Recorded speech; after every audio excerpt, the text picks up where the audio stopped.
میرے بھائی بہنوں، اس رات میں سارے رمضان میں بخشش ہوتی رہتی ہے، لیکن اس رات میں 4 آدمیوں کی بخشش نہیں ہوتی، باقی سب کی ہو جاتی اہل ایمان میں سے۔ تو 4 آدمیوں کی بخشش نہ ہونے کا مطلب یہ ہے کہ اگر یہ توبہ نہیں کرتے تو ان کے لیے معافی کوئی نہیں، اگر یہ توبہ کر لیں تو ایک دم معافی، ان کو بھی اللہ کی رحمت ان کو اپنے چھاؤں میں لے لے گی۔ پہلا ہے مدمن خمر، جو مستقل شراب کا عادی ہو، مستقل شراب پینے والا یا کوئی بھی نشہ کرنے والا جو آدمی کو مفلوج کر دیتا ہے۔ تو اس وقت میں نشہ خمر شرابی تھا، اب تو ہیروئن اور کوکین اور کیا کیا، وہ ٹیبلٹس بھی ایسی آ گئی ہیں، ایک ٹیبلٹ 5-5 ہزار کی ہے۔ وہ ہمارے کالج سکول کے بچے بچیاں اس میں بالکل 16-17 سال کی عمر میں اس میں پھنسے ہوئے ہیں۔ تو مدمن خمر، شراب پینے والے کی بخشش نہیں ہوتی۔ دوسرا کون ہے؟ عاق لوالدیہ، یہ عجب لفظ ہے، عاق۔ عاق، عقا یعقو ہے، اس کا مطلب ہوتا ہے پھاڑ دینا، ٹکڑے ٹکڑے کر دینا۔ تو اس سے مراد وہ اولاد ہے جو مسلسل نافرمانی کر کے ماں باپ کے دل کو توڑ دیتی ہے اور چیر دیتی ہے۔ ایک ہوتا ہے کبھی کبھار آواز بلند ہو جانا، وہ تو ایک فطری چیز ہے کہ بیٹے کی آواز ماں کے سامنے بلند ہو جائے، باپ کے سامنے بلند ہو جائے، بیٹی کی آواز ماں کے سامنے بلند ہو جائے، باپ کے سامنے بلند ہو جائے، یہ نیچرل ہے، اس کو نافرمانی نہیں کہتے۔ یہ ایک وقتی طور پر ہوتا ہے، پیچھے وہ ان کو پھر بیٹے کو خیال آتا ہے تو وہ معافی مانگتا ہے جا کے، بیٹی کو خیال آتا ہے وہ معافی مانگتی ہے جا کے ماں سے، تو ان کو نافرمان نہیں کہتے۔ عاقہ، وہ مرد، وہ عورت، وہ لڑکا، وہ لڑکی جو اپنے باپ اور ماں کے دل کے ٹکڑے ٹکڑے کر دے۔ آپ سے پوچھا گیا تھا یا رسول اللہ قیامت کب آئے گی؟ آپ نے فرمایا اللہ کے سوا کوئی نہیں جانتا۔ آپ نے فرمایا تو کوئی نشانی؟ تو وہ پوچھنے والے نے عرض کیا یا رسول اللہ کوئی نشانی بتا دیں، تو آپ نے فرمایا جب تم یہ دیکھو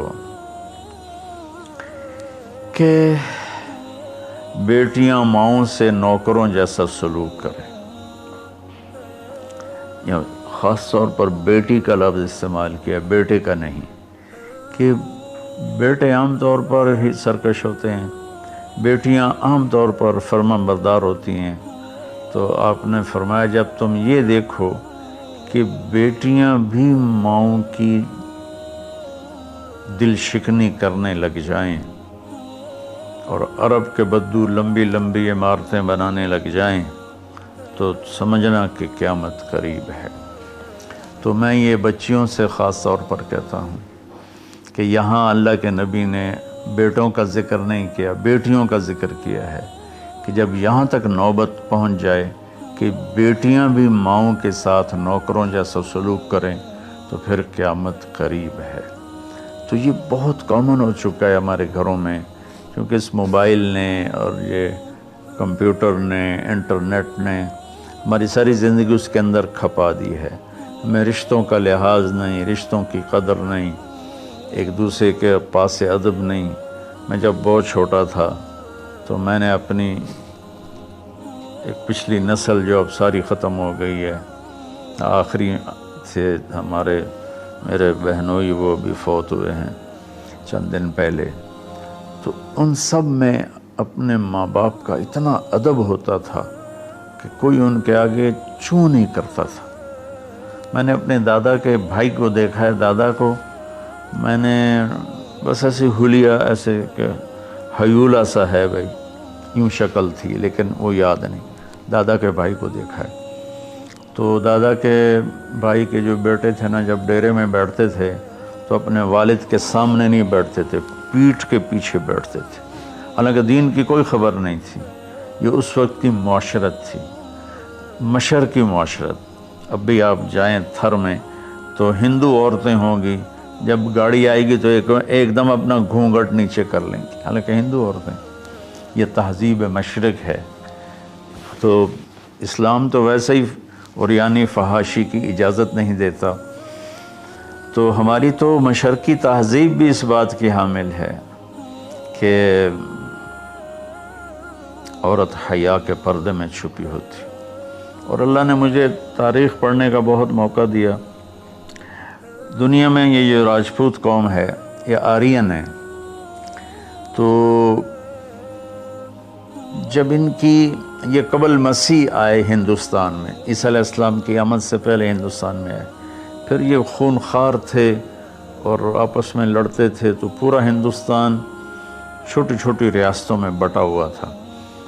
کبھی کسی راجا نے 5-10 ریاستیں فتح کر لیں ورنہ یہ اس طرح تقسیم تھا۔ تو یہ دنیا کی واحد قوم ہے، جب انہیں یقین ہوتا تھا کہ ہمیں شکست ہو جائے گی تو وہ سب سے پہلے اپنی بیٹیوں کو، بیویوں کو، ماؤں کو قتل کر دیتے تھے کہ کوئی ہماری بیٹیوں کی عزت سے نہ کھیلے، ہماری بہنوں ماؤں کی عزت سے نہ کھیلے۔ پھر جا کر لڑتے تھے، اور عام طور پر جس کو شکست ہوتی تھی وہی ایسا کرتا تھا اور اپنی جان دے دیتے تھے۔ چھوٹا سا واقعہ سناتا ہوں کہ مراٹھوں نے ایک قلعے پر حملہ کیا، شیر گڑھ اس کا نام تھا، تو اس کا جو راجا تھا وہ راجپوت تھا، اس کی طرف سے اورنگزیب کی طرف سے وہ وہاں اس قلعے کا وہ حاکم تھا، لیکن تھا ہندو، اودے سنگھ اس کا نام تھا، اور اس کی 18 بیویاں تھیں۔ تو مراٹھوں نے اس پر حملہ کیا، تو رات کے اندھیرے میں حملہ کیا، تو سارے 5000 کی فوج تھی، ہندو مسلم کٹھے، وہ شرابیں پی کے پڑے تھے، وہ 300 آدمی اندر گئے، ان کو اکھاڑ دیا۔ تو اودے سنگھ کو جب پتہ چلا کہ میدان ہاتھ سے نکل گیا تو اس نے اپنی 18 بیویوں کا سر قلم کر دیا، اور پھر آ کے نیچے لڑا اور خود بھی مارا گیا۔ یہ ایک ثقافت تھی، تہذیب تھی۔ تو اب ہماری ساری وہ اختلط الحابل بالنابل، اچھا پانی اور گند گٹر کا پانی آپس میں مل گئے ہیں۔ تو ہماری تو آپ نے تہذیب دیکھنی ہو تو آپ یہ ادھر جا کر سندھ میں دیکھ لیں کس طرح عورتیں اپنے گھونگھٹ میں رہتی ہیں۔ تو میرے بیٹوں بیٹیوں، حیا بہت بڑی چیز ہے، بہت بڑی دولت ہے۔ چونکہ ہم قرآن نہیں پڑھے، اللہ کے نبی کو نہیں پڑھا، تو مختلف قسم کی چیزوں سے ہم متاثر ہو کر اپنا وجود بھی گم کر بیٹھے ہیں اور اپنی تہذیب بھی مار بیٹھے ہیں۔ تو دوسرا شخص جس کی بخشش نہیں، وہ ہے جو ماں باپ کے دل کو ٹکڑے ٹکڑے کر دیتا ہے۔ تیسرا ہے قاطع رحم، جو رشتوں کی پرواہ نہیں کرتا، رشتوں کو توڑتا ہے، بدتمیزی کرتا ہے، گالی گلوچ کرتا ہے، اور کبھی بھائی سے لڑتا ہے، کبھی ماں سے لڑتا ہے، کبھی باپ سے، کبھی چچا سے، کبھی تایا سے۔ ماں اور باپ سے جتنے رشتے بنتے ہیں نا، وہ ذوی الارحام کہلاتے ہیں۔ تو جو اپنے رشتوں کی قدر نہیں کرتا اور ان کو ذلیل کرتا ہے تو اس کی بھی بخشش نہیں ہوتی۔ چوتھا ہے الشاحن۔ شاحن کہتے ہیں جو دل میں بغض رکھے کسی کے لیے، دل میں کینہ رکھے کسی کے لیے، تو اس کی بھی بخشش نہیں ہوتی۔ تو دیکھو، میں سب کے سامنے ہاتھ جوڑتا ہوں، اگر کوئی شراب کا عادی ہے توبہ کر لے، ابھی 21 کی رات نہیں آئی۔